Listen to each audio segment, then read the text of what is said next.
I'm going to say this at risk of my job, Kelly, but what President Trump is doing is insane.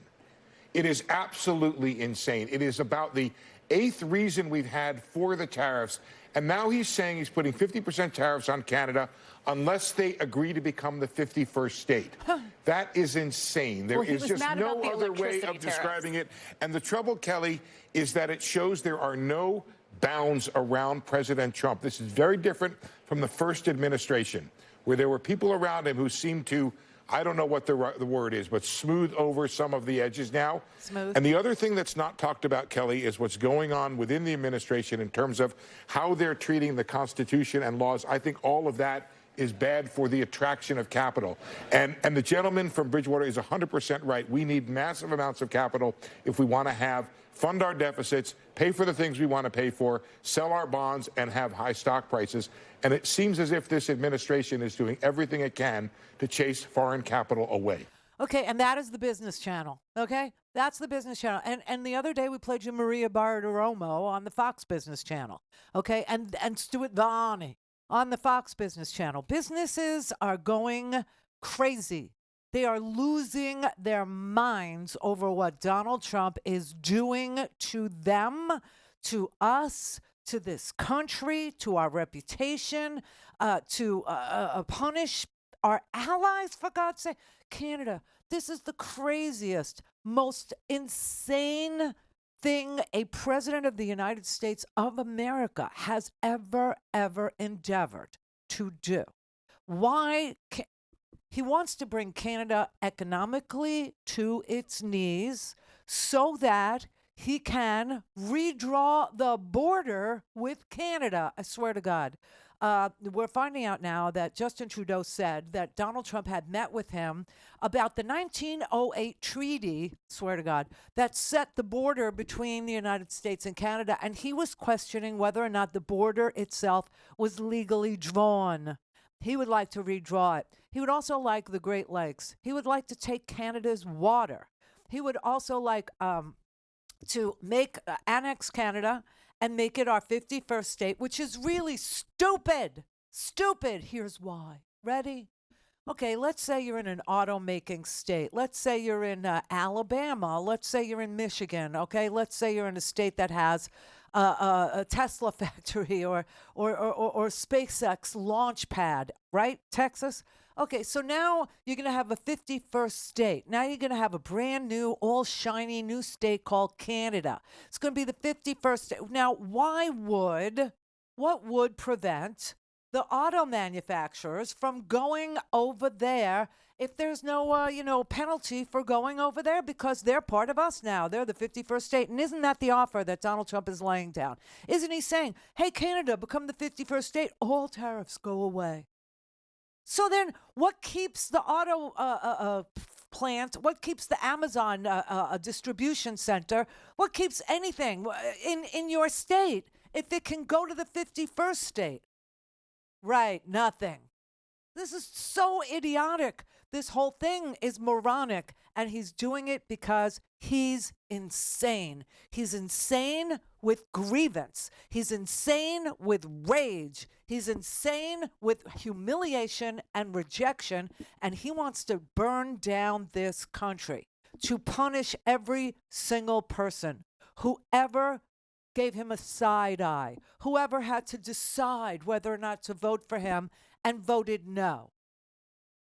He is literally ate up with anger and hatred and revenge and grievance. This is all retribution. You understand? Everything he's doing, there is no sane explanation for on again, off again tariffs, for, hey, let's start to shut down the government ahead of the government shutdown, and then blame the Democrats for the government shutdown that we've already endeavored to do, that we've already started, and is rolling along in earnest. I swear to God. We are at we're at an inflection point, as my past president Joe Biden would say. This is where we are. We are at an inflection point. What's on the table right now is a very, very dangerous, dirty CR. This is not a clean CR. It's a dirty, filthy CR. And what do I mean by dirty, filthy? Well, not only does it cut money from veterans. Not only does it cut money from mental health facilities, they every time we have a shooting, they say, "Oh, it's mental health, mental health." Well, we have money that actually helps people who have mental health issues, and now this particular CR cuts billions, 13 billion in total, from all kinds of programs that they say we need, right? And they've already started shutting down the government. As you know, they already gutted on the weather. I mean, the weather forecasters, they have to go. So that tells you one thing. They're going to privatize whatever parts of the government they can. But just remember, when you say privatization, you're talking about profit motive now, right? Because you're talking about people that are privately held, privately owned, don't answer to the people anymore, but they get the government money, right? To do the things the government does for a low bargain basement price of whatever you pay in taxes, right? You get all of this. But if you privatize it, you're building in a profit motive. So, like we explained, if you want the weather, you're going to have to pay for it. And the same thing with, Medicare, right? Medicare, they started privatizing Medicare a long time ago with Medicare Advantage. Medicare Advantage. Okay, so Medicare Advantage gets government money. What does it get? When you get Medicare, it's not free. And I know people are shocked, I tell you, shocked to find out Medicare isn't free. Right out of your Social Security check, and if you don't get a Social Security check, you will get a bill. And you will have to pay for your Medicare coverage. And then it won't cover everything. It only covers 20% of hospitalizations, on and on it goes. So you now have to buy a supplement. Right now, they keep raising every year. They raise the price of the supplement. This year, I believe it's like $259 a month to have a supplemental. The scam is that they try to herd you into Medicare Part C, which is Medicare Advantage, private Medicare. You're no longer part of the government Medicare system. You are now in private hands. You're in the hands of a private carrier, a private insurance company.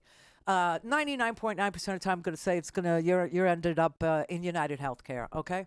Could be different where you live, but that's the way it is here. Okay, so now you don't have to pay for the supplement. Well, how in the world do they provide the same coverage for less?